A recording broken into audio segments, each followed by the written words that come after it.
경제 쏙쏙 시간입니다. 경제부 한재희 기자와 함께합니다. 안녕하세요. 네, 안녕하세요. 네, 이번 주말부터 전국에 장마가 시작됩니다. 이색 장마용품 준비하셨다고요?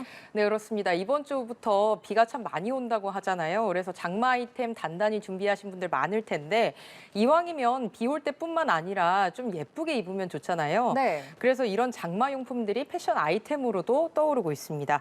가장 대표적인 소품은 레인부츠죠. 네. 색상은 기본 검정과 브라운에서부터 화사한 파스텔 컬러까지 다양해졌고 발목 길이의 귀여운 스타일부터 샌들까지 이제 패션 아이템으로 떠오르면서 젊은 층 사이에서 큰 인기입니다. 네.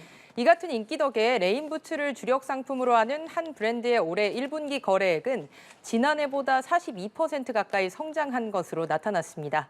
실용성과 디자인을 겸비한 레인코트도 주목을 받고 있어요. 국내 한 패션 기업이 수입하는 아웃도어 브랜드의 올해 누적 매출은 지난해보다 200% 늘어난 것으로 나타났습니다. 네. 비가 오면 빼놓을 수 없는 아이템이죠. 편의점 우산도 올해는 더 예뻐졌습니다. 보통 편의점 가면 검은색이나 투명색 우산이 전부였잖아요. 네. 그런데 올해 편의점들이 베이지색, 연두색 등 신미성을 높인 다양한 색상의 우산을 선보이면서 소비자들의 관심을 끌고 있습니다. 비 오는 날 옷과 신발이 젖으면 기분도 우울해지잖아요. 본격 장마가 왔다고 하니까요. 이런 패션과 기능성을 갖춘 다양한 제품들로 기분 전환해보시는 것도 좋겠습니다. 네, 그러니까요. 장마 기간에 편의점에서 우산 사면은 검은색, 투명색 다 비슷해서 이제 헷갈려가지고 뭐 잃어버리거나 하기 일쑤였는데 맞습니다. 이제는 그럴 일도 없을 것 같습니다. 맞아요. 네, 자 이제 장마도 시작되고 정말 한여름이라는 생각이 드는데 여름하면 떠오르는 대표적인 간식 바로 수박이잖아요. 근데 요즘에 수박 가격도 많이 비싸져서 그래서 이왕이면 좀 맛있는 걸로 먹고 싶은데 맛있는 수박 고르는 팁이 있다고요? 우리 보통 마트 가서 보면 이렇게 수박 두드려 보면서 네. 고르시는 분들 참 많이 볼 수가 있잖아요. 그래서 제가 온라인에서 유명한 이 수박 고르는 법 이 5가지 정도로 한번 준비를 해봤어요. 그래서 사진 같이 보실게요. 이제 대체로 두드렸을 때 통통하는 청명한 소리가 나는지 같은 5가지 방법이 적혀 있는데 네. 이게 진짜 일리가 있는 건지 대형 유통업체 MD에게 물어봤거든요. 그런데 이 담당자가 하는 말이 같은 수박 품종이라도 재배 지역이나 수확 시기, 유통 과정 등에 따라서 생김새가 달라질 수 있기 때문에 위와 같은 방법들이 전부 다 맞는 건 아니다 이렇게 얘기를 하더라고요. 다만 이제 가장 널리 알려진 두드리는 방법은 조금 일리가 있다고 합니다. 속이 꽉 차고 잘 익은 수박은 두드렸을 때 통통 소리가 나고 과하게 익은 건 퍽퍽하는 둔탁한 소리, 설 익은 건 깡깡하는 금속 소리가 난다고 합니다. 네. 물론 저처럼 소리 구분이 힘들다 하시는 분들은 수박 외관도 살펴봐야겠죠. 표면에 하얀 가루가 묻어있는 수박은 그렇지 않은 수박보다 잘 익었을 확률이 높고요. 표면에 상처가 있으면 맛있다는 구별법은 유통 과정에서 표면에 상처가 날 수도 있어 정확하지 않다고 조언했습니다. 또 500원 동전보다 배꼽이 크다면 내부 품질이 나쁠 확률이 있어서 피하는 게 좋고 이왕이면 구 형태에 가까운 동그란 제품을 골라야 한다고 설명했습니다. 네, 알겠습니다. 잘 참고해서 맛있는 수박 골라야겠습니다. 네. 다음 주제로 넘어갈게요. 발빠른 짠테크족인데 요즘에 뭐 직장에서도 아니면 친구들 만나서도 재테크 얘기 많이 하잖아요. 한 기자는 재테크 하고 있는 거 있습니까? 저는 적금을 좀 많이 하고 있는데요. 네. 앵커께서는 어떤 재테크 좀 많이 하고 계세요? 저는 주식을 아주 조금 하고 있습니다.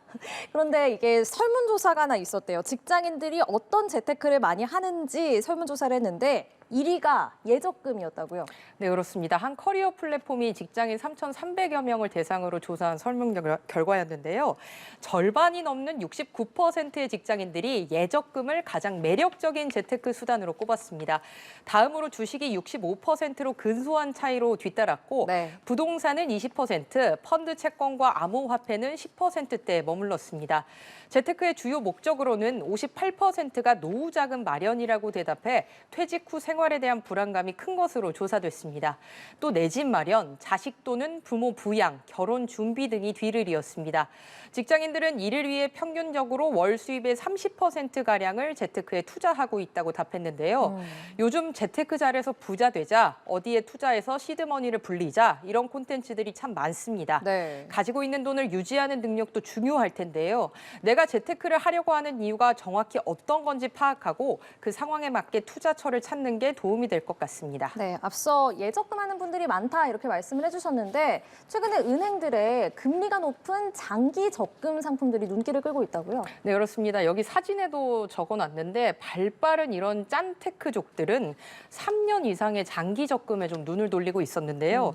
그동안 인터넷 전문 은행들이 앞다퉈서 한 달 적금 같은 단기 적금을 내놓으면서 장기 적금의 입지가 좁았었는데 최근에는 하반기 금리 인하 가능성도 제기되면서 상황이 반전됐습니다.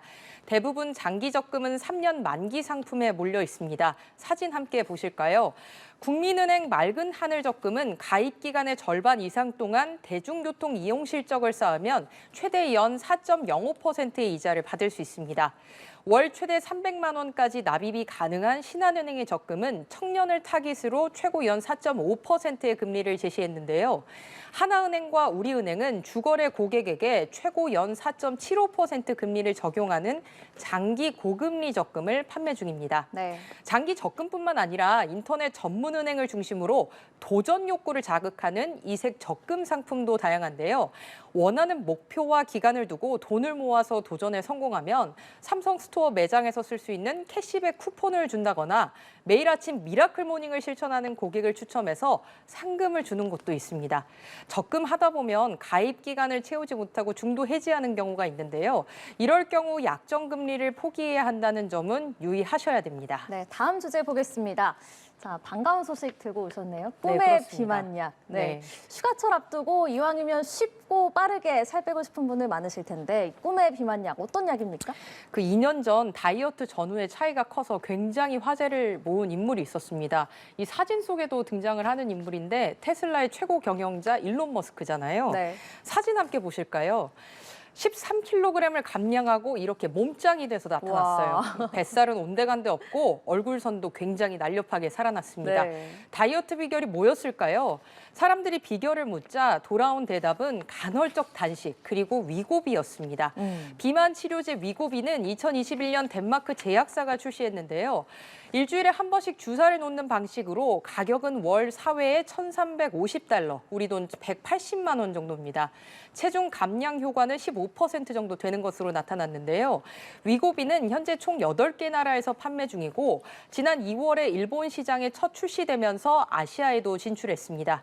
위고비는 인슐린 분비를 촉진해 체내 혈당을 떨어뜨리고 음식물이 위를 떠나는 속도를 늦춰서 식사 후에 포만감을 오래 유지시키고 식욕을 줄어들게 하는 효과를 가지고 있는데요.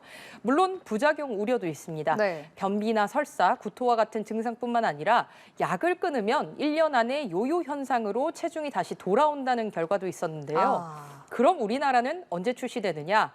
지난해 4월 식약처가 정식 허가를 냈습니다만 출시 시기는 아직 미정인데요. 낮은 약가 정책, 의사 집단 행동 등이 위고비 출시 지연에 영향을 미쳤다는 분석이 나옵니다. 네. 자, 건강 얘기하는 김에 이 부분도 짚어보겠습니다. 유튜브 같은 영상 볼 때 빨리 감기에서 몇 배속으로 보고 이럴 때 있잖아요. 근데 이게 뇌에 안 좋다고요? 그렇습니다. 저도 영상 보다 보면 답답하니까 뭐 2배속, 4배속 이렇게 빨리 감기로 좀 영상을 많이 보게 되는데요. 네, 4배속으로까지 해서 보십니까? 예, 그렇습니다. 네. 근데 이렇게 영상을 보는 게 뇌에 굉장히 좋지 않은 영향을 준다, 이런 연구 결과도 있었어요. 유튜브 자체 조사에 따르면 사용자의 85%가 빨리 감기로 영상을 시청하는 것으로 나타났는데요. 영상 빨리 감기로 보면 정보 과잉 현상이 일어납니다. 뇌의 처리 능력을 넘어서는 속도로 정보를 받게 돼서 머리도 과부하가 걸리는 건데요. 이렇게 되면 올바른 판단이 안 되고 정보를 거르는 능력이 떨어질 수밖에 없습니다. 네. 또 정보 부담감이 커질수록 초조함을 많이 느끼게 돼서 수면 장애와 심혈관 질환으로도 이어질 수 있습니다. 영상 볼 때 또 여러 개를 이어서 한 번에 보게 될 때도 있는데요. 네. 장시간 영상을 보게 되면 24개월 미만의 유아의 경우에는 사회성 발달 지연을 초래하고 청년은 수면 장애, 중년 이상에서는 치매 위험이 커질 수 있다는 연구 결과도 나왔습니다. 우리가 과유불급이라는 말이 있잖아요. 재밌다고 영상 많이 보시다가 탈라면 약도 없으니까요. 과하게 무리하고 있는 건 아닌지 돌이켜 봐야겠습니다. 네. 자, 마지막 주제 보겠습니다. 지난 시간에 저희가 한 기자와 저출산 관련해서도 얘기를 했었는데 아이만 많이 안 낳는 게 아니라 결혼도 좀 많이 안 하고 있는 것 같아요. 결혼 페널티, 먼저 이건 어떤 뜻입니까? 결혼 페널티라는 의미는 이제 결혼을 하면 여러 가지 불리한 조건들이 생긴다. 이렇게 해서 이제 만들어진 신조어인데요. 실제 혼인신고를 하면 혼자 살 때 받던 각종 지원이 끊기거나 제약을 받게 되는 정책들이 많아서 이제 생긴 단어입니다. 그래서 통계청이 내놓은 조사 결과를 함께 보실까요? 2020년 기준 결혼 정년기인 30에서 34살 미혼율이 56.3%를 기록했어요. 2000년대만 해도 18% 정도였던 걸 감안하면 20년 만에 3배 이상 높아진 건데요. 이렇게 점점 결혼도 안 하고 애도 안 낳으니까 정부가 주거 같은 부분은 결혼 페널티가 아닌 메리트로 작용하도록 전환하겠다. 이렇게 발표한 겁니다. 네. 정부는 먼저 청약 제도를 손봤습니다. 이전까지만 해도 청약 당첨자 발표일이 같으면 한 건만 신청을 할 수 있었는데요. 지금은 혼인 신고를 한 부부는 특별 공급에서 부부가 중복해서 신청이 가능합니다. 예를 들면 다음 달 1월 마포자이 힐스테이트와 과천 디에트르 퍼스티지 특별 공급이 시작되는데 두 단지 당첨자 발표일이 다음 달 10일로 같거든요.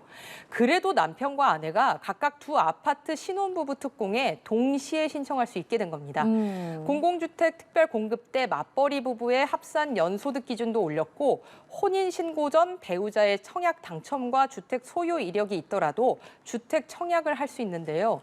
물론 이 같은 대책들이 젊은 층에게 매력적으로 다가올지는 더 지켜봐야겠지만 결혼 페널티를 해소하는 차원을 넘어서 결혼이 메리트가 되도록 독려하는 작업은 꾸준히 돼야 될 듯합니다. 네. 이런 가운데 정부가 실거주 의무가 걸려있는 분양가 상한제 아파트를 분양받은 경우에 부부 공동 명의로 전환하면 불법으로 간주하겠다. 이렇게 해석을 하면서 이게 논란이 됐다고요? 네, 그렇습니다. 이 분양가 상한제 주택에 대한 실거주 의무를 3년 유예하겠다고 했거든요. 지난 3월에 주택법이 이렇게 개정이 된 거였어요.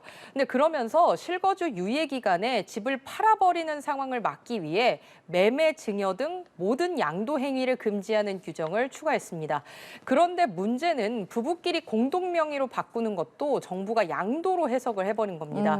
통상 아파트 계약은 당첨자 명의로 하지만 잔금 치를 때 소득이 높아야 대출도 많이 나오다 보니까 부부 공동 명의로 변경하는 경우가 흔한데요. 네. 이렇다 보니까 예비 입주자의 민원이 빗발친 겁니다.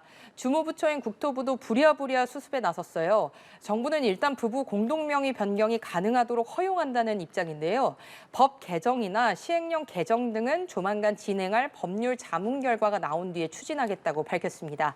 청약 제도가 계속 바뀌면서 공무원들도 헷갈리는 상황이 벌어지는 건 아닌지 혼선이 빚어지지 않도록 잘 살펴봐야겠습니다. 네, 알겠습니다. 자, 이번 주 경제 쏙쏙 경제부 한지희 기자와 함께했습니다. 오늘 말씀 고맙습니다. 네, 고맙습니다.